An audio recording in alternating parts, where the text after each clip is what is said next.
Hello everyone, welcome back to Black Heaven, the extended demo. Let's go ahead and continue.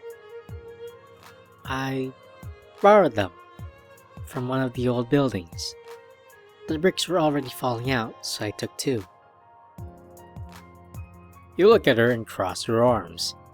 A sly smile sits on your face as you watch Izagi squirm a little. Izagi? Squirming? Oh boy. We sure are seeing some character development. Fine, I stole them. They're the perfect size for my backpack, and I needed weights that wouldn't... I don't need to explain myself to you. Hey, I'm not going to tell the dean. Besides, I'm more interested in what you're doing to do with the teapot. This? Make tea with it. Wait, really? I thought you were going to balance it on your head or something. For training. That's a good idea, actually. But I'm cold. I want something hot to drink. Do you? Sure, if you're making it. You sit down on one of the rocks and watch Izagi scoop up a pot full of water from the river, then set it carefully on a little tripod of stones. Izagi draws a little spell circle with her finger on the ground below the teapot, and a fist-sized flame appears. Izagi whispers a string of words, and you watch her muscles tense as if she's lifting a huge weight. Almost immediately, you hear the water in the kettle begin to boil, and see a wisp of steam rise on the spout. Izagi drops two silk tea bags into the pot and sits down, crossing her legs. That's a pretty neat trick. How do you do it? I made some of my body's energy into heat. It's simple, but I can kill you if you convert too much at once.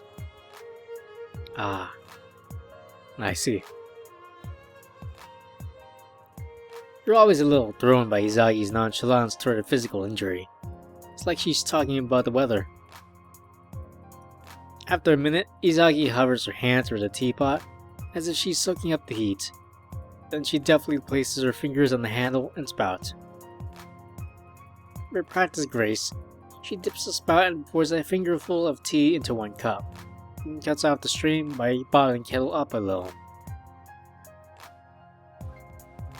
Then she does it again with the other cup, filling it to exactly the same point. Not a single drop is spilt. You watch her eyes and see they're focused like a hawk. When she's done, she gently places the kettle down on the rock so softly it doesn't make a sound. She picks up one cup with both hands, cradling it like an egg, and passes it to you. You take it and nod silently. When she lays her fingers on her own cup, it's as if the spell is broken. Izagi picks it up immediately and gulps almost the whole thing down. All the care, focus, and grace evaporates in the moment. She wipes her mouth with the back of her hand and breathes out a gout of steam. Ah, that's nice. What was all that? The tea pouring, you mean? It looked like something you practiced.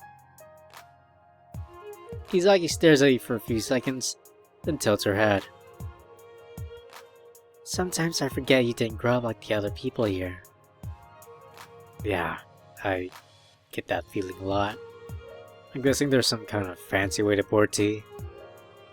Not just a fancy way. A proper tea ceremony lasted an hour, and that's just for 4 cups. You had to learn how to brew the tea, hold the kettle, how to fill it, and how to pour it without spilling.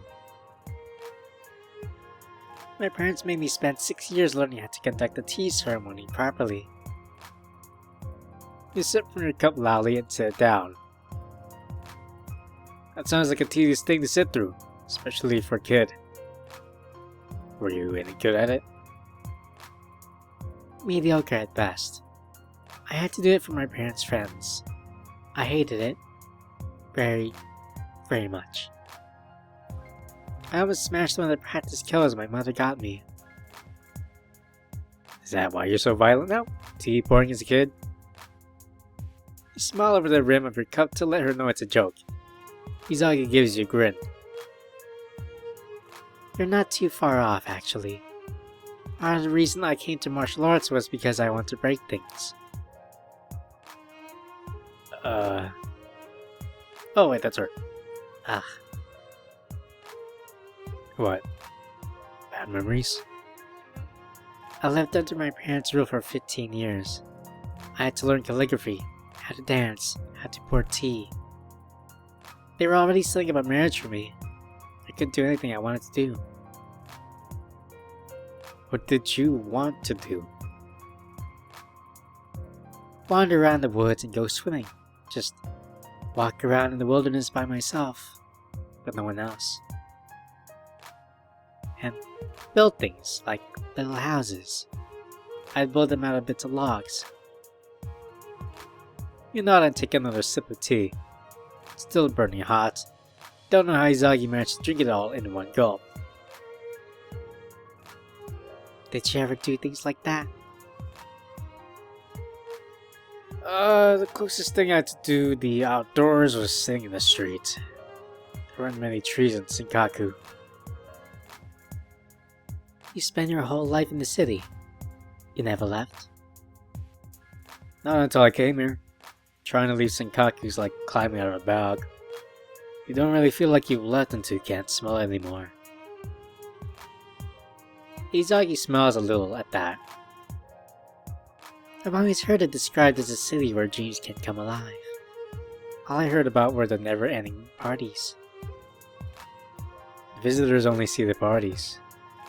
People like me are around to see the aftermath. Withdrawals, comas, all the ugly stuff.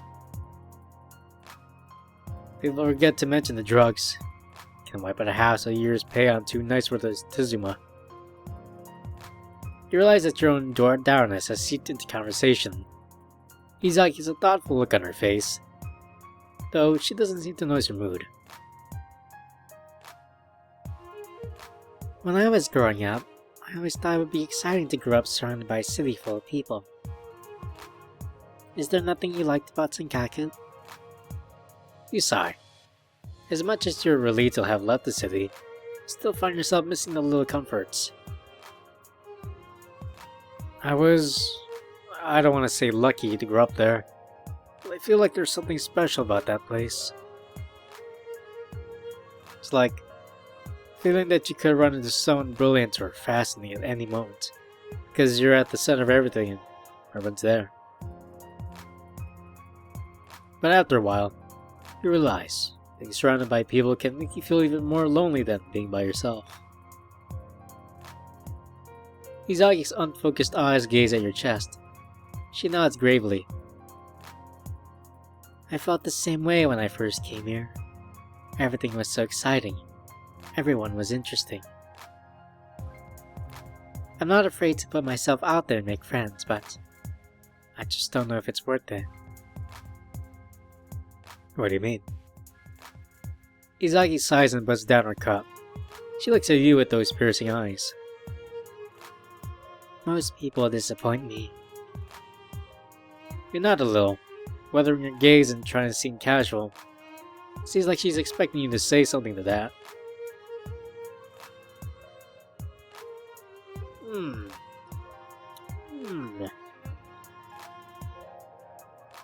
Maybe I won't disappoint you?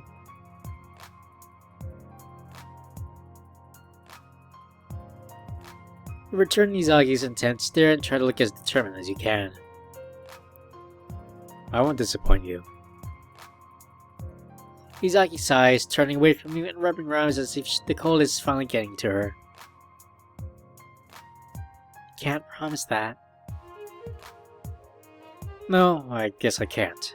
I've disappointed a few people in my life, even if I didn't mean to. Your parents?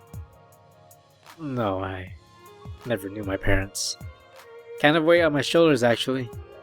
I wouldn't want to spend my life trying to satisfy them. I disappointed some friends of mine.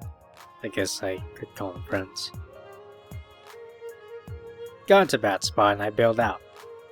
Thought we were all gonna run, but it was a fight, basically, and I left them behind.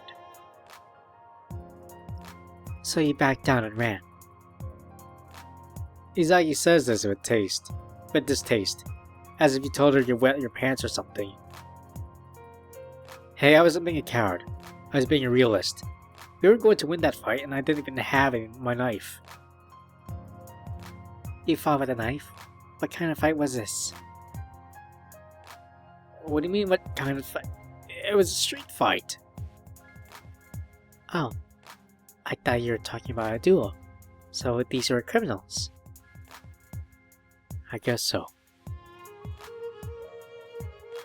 You neglect to mention that you and your friends are technically low-level street thugs too. I told you I'd been in a fight before. Here, I'll show you something. You stand up from the rocks and stretch. Come on, stand up. You haven't finished your tea yet. You pick up your cup and gulp the last of it down, then give Izagi a thumbs up. You've been showing me all kinds of moves. I'm gonna show you something. You reach into your satchel and pull out a polished black handle wood. Feel like a clasp and then fold out a blade. In Senkaku, evidence of flick knife like this. Double-edged, easy to conceal. I never got very good with it, but you hold the handle so the butt is pressed against the palm of your hand, and the rest is slightly held in your fingers, like a baton. Izagi narrows her eyes and smiles a bit skeptically. So what are you going to show me? How to stab someone where you came from? Something like that. Fold up the knife and cradle it between your first two fingers, and take up a casual stance with your knees bent. You can see a glint in Izagi's eye. She knows your relaxed stance is really meant to hide your next move. All the knife slinger Senkaku had to say. Step in deep, stab deeper. Have you ever heard that? No, I'm guessing it has something to do with striking. Izagi spreads her legs a little apart and lets her arms hang at her sides. She watches you like a tiger, dangerous but deadly calm. Close. Just stand right there and I'll show you. You stand there for a few seconds, looking at Izagi. You're afraid your little trick isn't going to work, but it's worth it to see you're excited. By now, she's probably forgotten all about the depressing conversation about being alone here. You take 2 casual steps forward, almost within range of Izagi's arms. She tenses. Then you take a sudden, wide step to the right towards Izagi's flank. Her hands rise to grip your right arm. But you've already taken a deep step straight toward her with your other leg, and your left hand has already darted underneath her elbows. Izagi grunts and looks down at the wooden handle pressed directly into her sternum. If the blade had been out, it would have been buried up to the hilt. You smile at the look of shock on her face. A 2-step. Hard to counter if you've never seen it. You relax your grip on the knife and take your hand away from Izagi's chest. As you do, the top of your knuckle grazes something soft. Uh-oh. It's, killed a lot of tourists. Senkaku. Izagi nods slowly and pushes you gently but firmly to the side. She begins mimicking you, stepping diagonally outward, then inwards. Let me try it. Aw, this scene is really cute. I can't wait to see how it looks in the final version. You hand her the knife, and she takes up the position across from you a few paces away. You're trying to stifle your smile. Izagi takes a step toward you, then a big step diagonally to your left, just as you did before. As soon as she brings forward her other leg to step inward toward you, however, take a big side step to the left and nimbly dodge her stab. Doesn't work on me. Izagi spins on her heel, slashing out with the handle like it's a sword. Her stance is now so deep that her head is low, almost level with your collarbone. You didn't expect her to keep coming after her first attack, so your reaction is a second too late to be graceful. You You step into her oncoming arm, hitting against her chest and ramming her face with her ribs. Your move knocks her off balance and you make a grab at her knife hand, catching her wrist as she topples over. When it's done, you're left holding Izagi up by her arm while she hangs with half splayed across a rocky beach. Oh! She struggles to get her feet under her, still flaying wildly as you strain to hold her up like a mobile. Finally, she gets her balance and stands up, breathing hard. Her hair is a mess, and her clothes have been yanked in ridiculous directions. You start to laugh at how silly she looks, and Izagi stands there, apparently too embarrassed to move. Don't tell anyone that happened. When you finally parted ways with Izagi, you realized it was a Thursday, which meant you had anatomy class in about an hour. After an hour-long nap in your room, you wake up groggy and dehydrated. You drain 2 cups of water and get ready for class.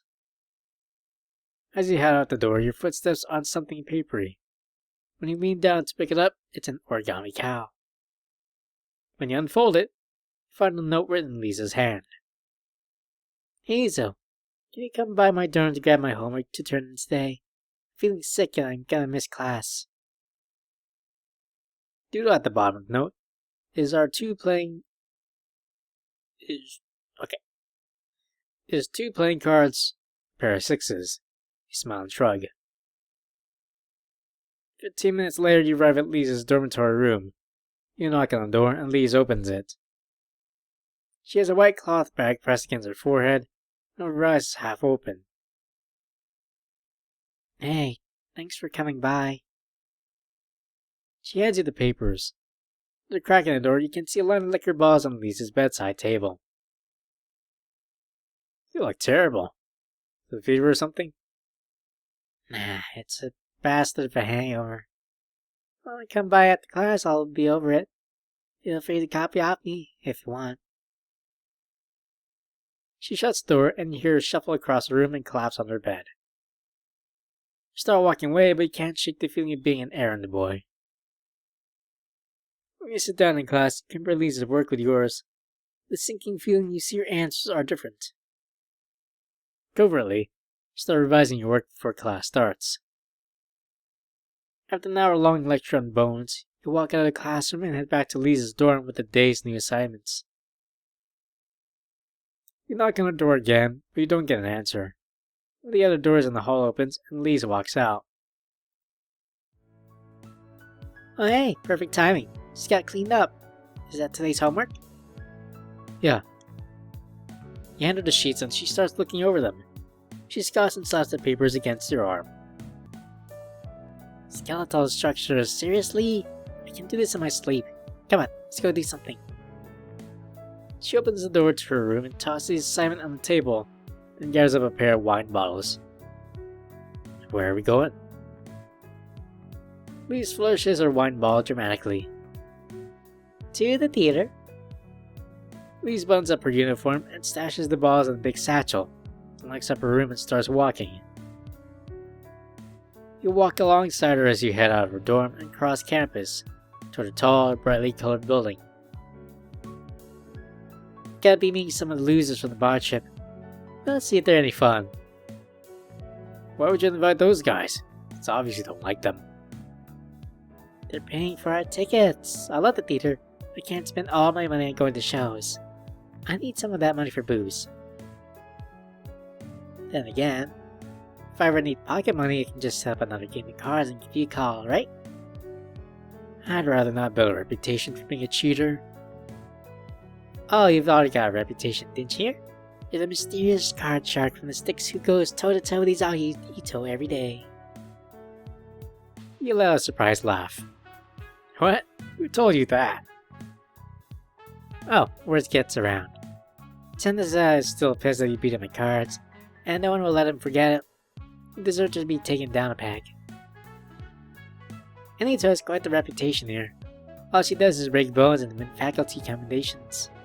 She has a nice physique, but everyone's terrified of her. I can understand that last part. She can be really intense. Once you get past that, though, she's okay. Oh, it sounds like you and her are getting to be so close. Are you winning her over? I wouldn't say that. She and I had a confrontation recently. We sorted some stuff out. Really? Do tell. Did she put you in a headlock? Yeah, I hesitate before telling Lisa what happened. Get the feeling that wherever you say is gonna find its way to the rumor mill. We had an argument, but we settled it. She can get under your skin, but I respect her. She's just not a very patient person. Lisa looks at you, begging for more.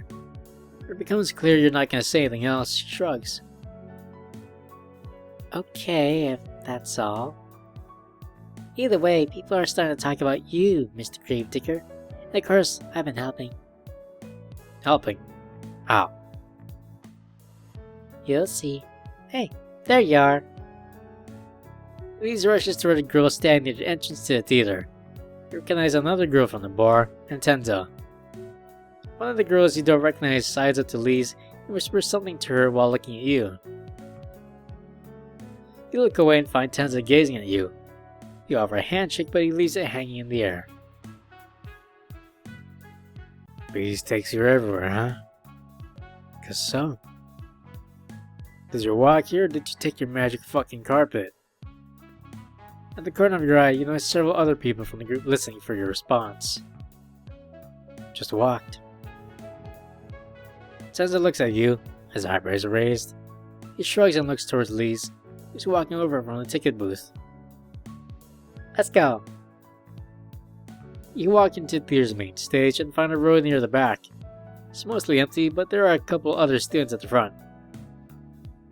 You settle into your seat next to Lise. Everyone else clusters around you, and Tenza sits directly behind you.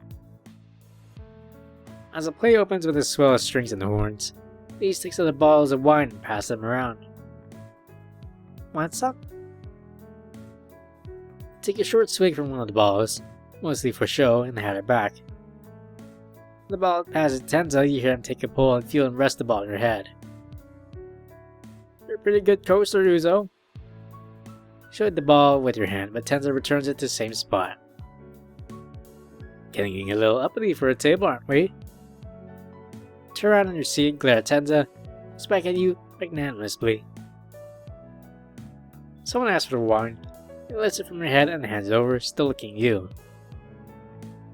You turn around and face the play again. Elise notices you gripping your armrests. She puts an arm around you and points at the stage. Who's prettier, her or her? Both actresses are singing a duet. One of them is wearing an elaborate gold dress, while the other is in the scarlet red. You point at the one in the gold dress. That's a guy. You laugh and gaze close at the actress. She does indeed have a lump in her throat.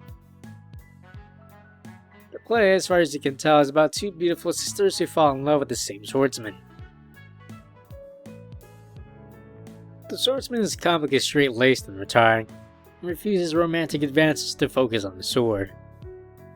The sisters try a number of tactics to trick him into falling in love with them, but he always refuses. Finally, in the middle of the second act, the sisters are revealed to be a man and chaos ensues. It's hard to really pay attention, since Elise and her friends spend the whole time talking. By the intermission, several of the group are slurring their words. Elise, however, seems unaffected by the wine. As the curtains close for the intermission, Elise gets up and slides by you to get to the aisle. Before walking to the exit, she leans down and whispers in your ear. Follow me out in 60 seconds. You glance at her, and she taps the side of her nose before walking away.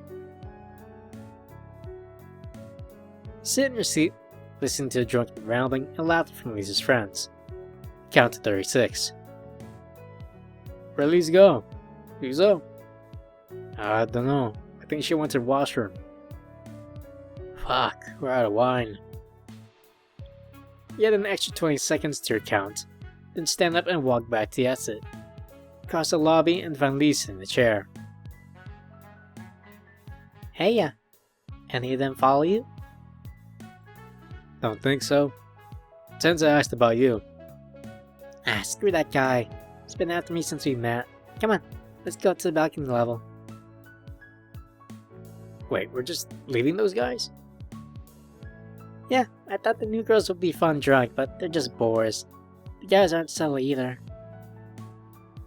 She starts to walk up the stairs to the balcony level, and you follow behind her. Find new seats in the back row of the upper balcony. Elise leans forward to watch the play. When we were walking here, you mentioned you had a help to my reputation. What does that mean? Elise looks down at the play, apparently entranced by the singing of the actress in red. Well, the fact that you knew about skull lanterns caused some murmurs. When I heard you worked in a cemetery, I went off that. What do you mean? Some people were joking that you killed somebody, and I decided to tell them something different. I said you weren't a murderer. You just bared the bodies for some crime family. What? Why'd you tell them that? It's all just gossip, Uzo. That's gonna haul you away on criminal charges. Besides, it's already made you popular among the girls. They all think you're a brooding man of mystery. You pause.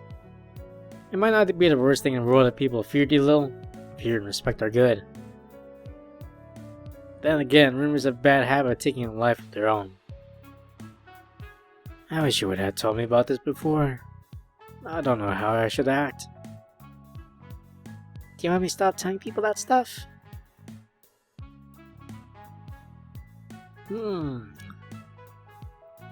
It can't be that bad.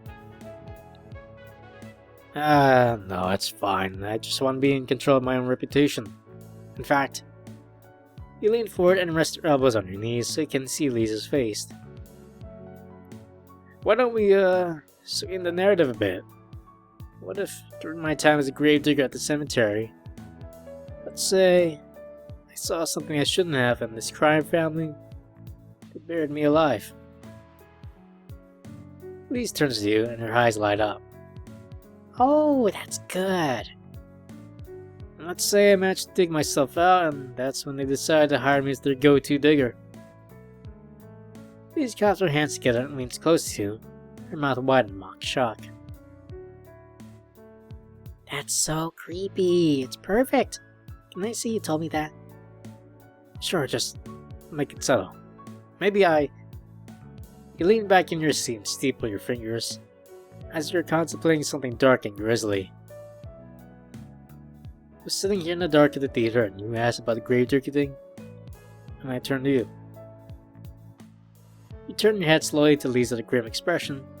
Lise covers her mouth and slaps her chest, barely able to stifle her laughter. I said, they made me dig my own grave first, and then I told you the story. Lise puts a hand on her forehead and pretends to faint. Oh, the gruesome tale. This is fantastic. Better than what I could have come up with. An hour later, you and Lise are still trading jokes and embellishing your gravedigger story. The play ends and everyone filters out, but you and Lise stay in your seats until ushers come. Make sure the rest of the group is gone and start walking back to campus. It's a beautiful afternoon, edging toward evening. You walk with Lise to her dorm, and she turns to you. She holds her hands behind her back and gives you a brilliant smile. That was fun. A lot of fun. Want to do it again sometime? Want to change a venue? You run a hand through your hair and let out a big breath. Honestly, I'd rather not go with the rest of those guys. I'll go with you, but I get the feeling Tens is gunning for me. Sure, we can go somewhere by ourselves. I think I know where too. Until then, don't get into any trouble. Same to you. Lise gives a dramatic wave and heads out toward her dorm. The next day, you're offered to help Ruby prepare for a guest lecture.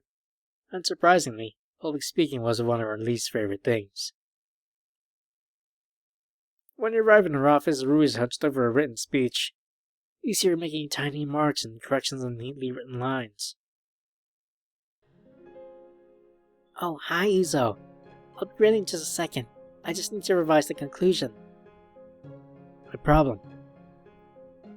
Unfortunately, I haven't had a lot of time to practice the speech, or even draft it. I've been very busy, so maybe not to my best work.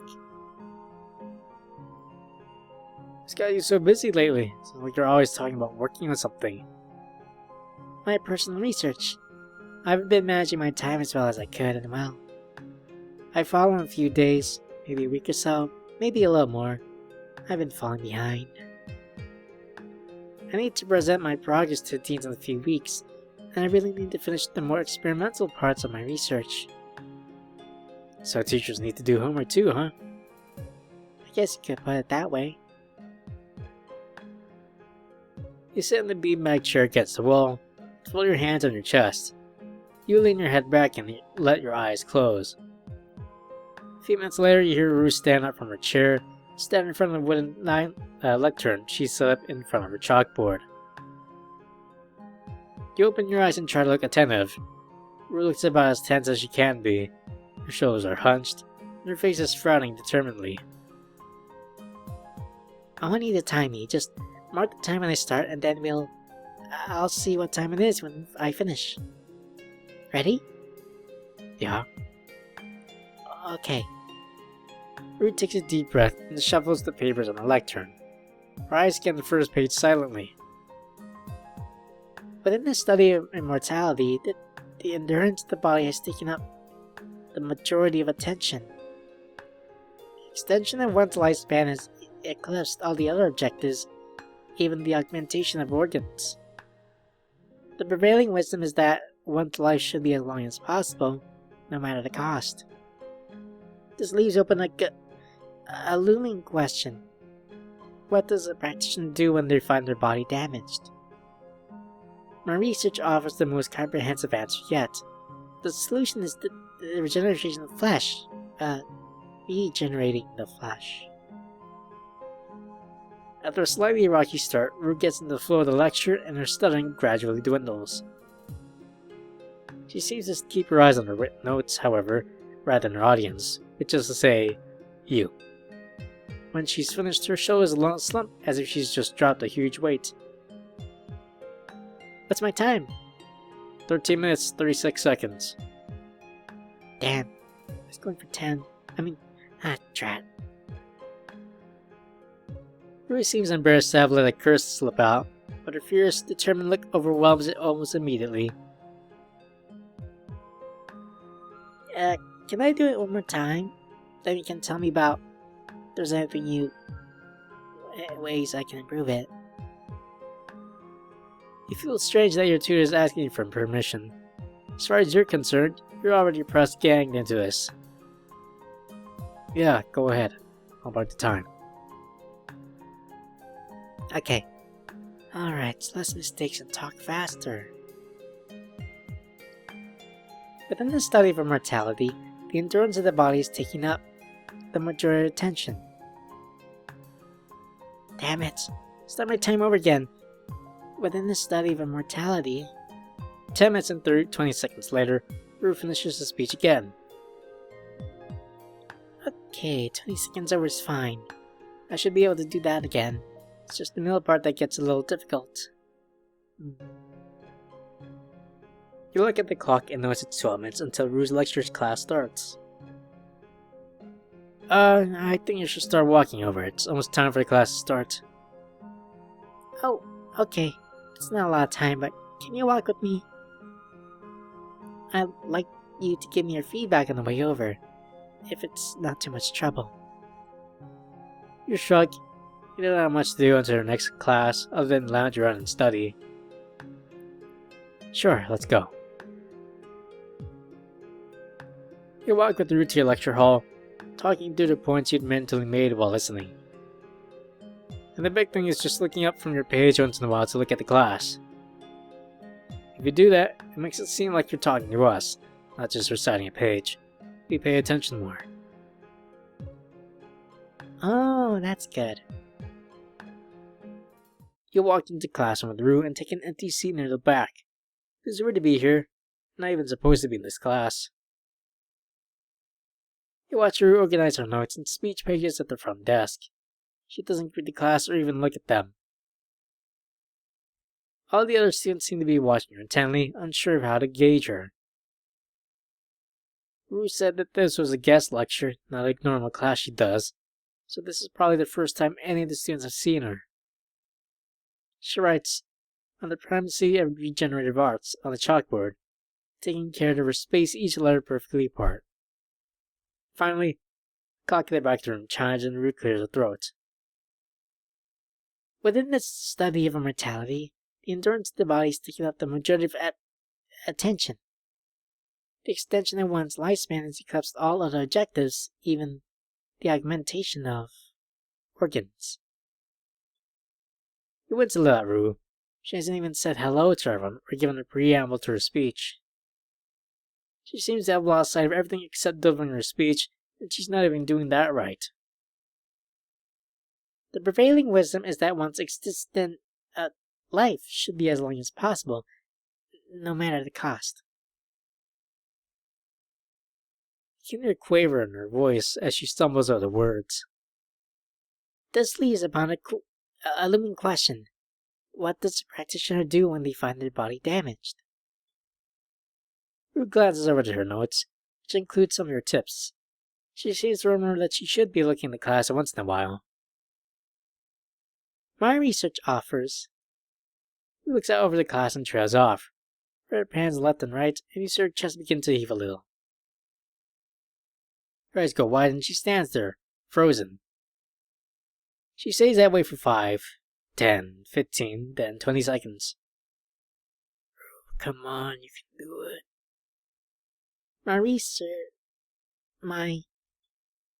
There's a wet ripping sound, and see Rue's left arm go limp and fall out of sleeve, tumbling to the ground with a thud.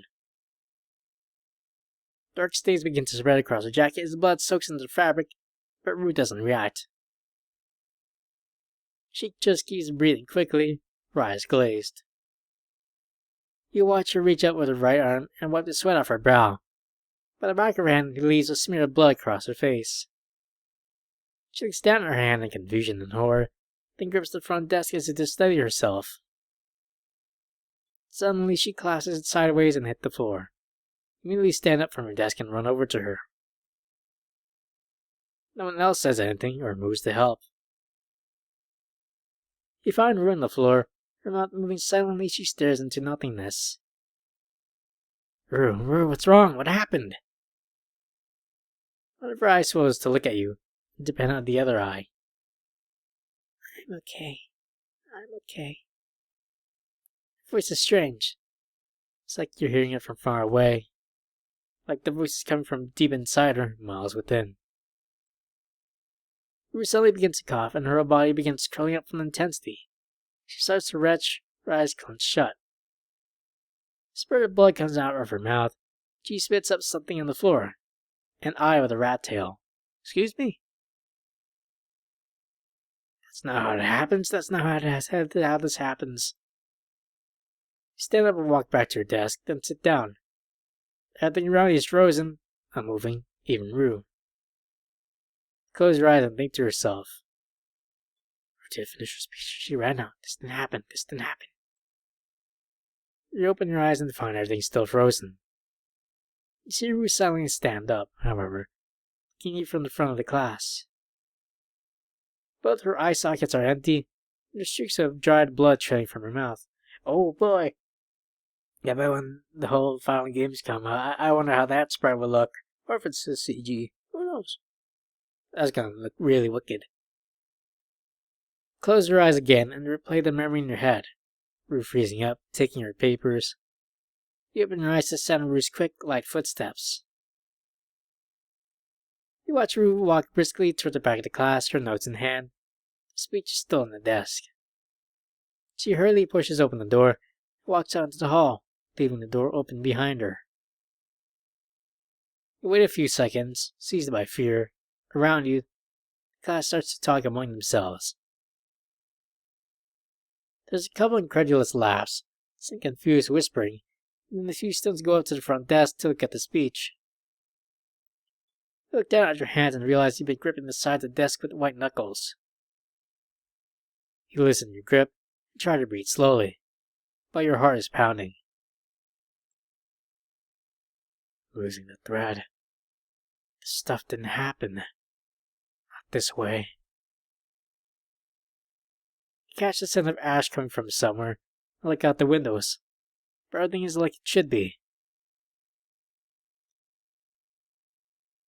While everyone is distracted, you get up and slip out the door. You step out of the building and take a deep breath of cold, clean air. Your eyes scan the campus, but there's no traces of ash or pyres. Good. I can keep going on. For a moment, something snags in your mind. What are you doing here? Have you been here before? You can remember what happens next. But when you try to remember beyond that, it gets muddy. You remember going to Rue's office to reassure her after speech. She was upset. Wait, how do I know what happens next? It's a weird feeling, like you know how a song goes, but you don't remember all of the lyrics. You try to remember what happened a few minutes ago. It's like the memory of it keeps slipping through your fingers. You remember blood. Did Rue get a nosebleed in the middle of her speech? Was that it? You shake your head and walk to Rue's office. The memory's gone, but was it even worth remembering? Try to think of what you're going to say to Rue when you get to her office. It's a weird feeling. You're students, but you're thinking about how you're going to reassure your tutor. So it's kind of surreal to see a teacher just freeze up in the middle of a lecture like that. They're supposed to be the ones in charge, right? You arrive at Rue's office door and find that it's unlocked. You walk inside, but Rue is not behind her desk. You go to the door to her private quarters and knock twice. Please go away. Rue's tone is clipped and businesslike, which makes you all the more worried. You'd expect her to sound upset. Hey, it's me, Uzo. Just wanted to make sure you're okay. Yes, I'm fine. I have a lot of work to do, and I'm very behind, so I'd like to talk later. Is that alright with you? So, are we gonna pretend that what happened back there didn't happen? There's a long pause from the other side of the door. I froze up. I don't know what to say. I hate myself for doing it, but in that moment, I couldn't do it. I can deal with it. They won't fire me. I'm too valuable. My research is too valuable to them. Don't worry about me. I'm going to be okay. I'm just going to get... I don't know. Through the door, you can hear her whisper something to herself. Absolutely pathetic.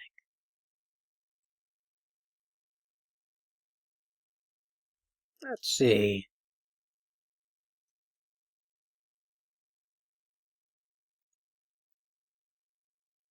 Well, I just want to let you know I'm not laughing at you or anything like that. So you teach me way more complicated stuff. So I know you can do it. I guess just getting in front of a room of people. I appreciate it, Uzo. Sorry, but I really have to get back to my work. I'm very behind. Your tone is stern and authoritative. You're taken aback by how natural it sounds in her voice. You get the feeling she's putting on an act, but she could just put on a face for that for students. Alright, so I'll be back next week. Take a few steps away from the door, but you don't leave the office. Instead, you stand in the middle of it and look at Rue's desk. You walk backward quietly and close the door to Rue's office, so it sounds like you left. Then you gaze at your feet, listening. Through the door to Rue's quarters, you hear what sounds like elbows hitting wood, then quiet sobs. You look down at the rug with unfocused eyes. If she were someone your age, You could bang on the door until she lets you in, but she's not. You can't do anything now. She thinks you're gone. I'm not sure why you did that, but maybe you just wanted to see how Rue really felt. It's a strange feeling to listen to someone who else sobs from when they think they're alone. If it's wrong, there's something entrancing about it. You often thought about how people act when no one's around. Some people never take out their masks until there's no one around. You grip the doorknob and turn slowly, silently. You can still hear Rue's faint stops. Part of you wants to say something, do something to comfort her, but another part is happy that's not your responsibility. You're not even here right now.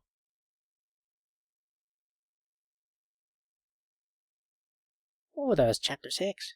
Okay. This is the end of chapter 6 of the extended demo for Black Heaven in Necromantic Dating Sim. The game is currently in development with a Kickstarter planned for April 30th, 2021, and that Kickstarter was successful, so you're going to be seeing the full game, hopefully, by next year, 2023. If you enjoyed the demo, please leave a review and follow the game on itch.io. You can also follow them on Twitter at Triangle Lab and email them at occulttrianglelab@gmail.com. Ooh, what are these?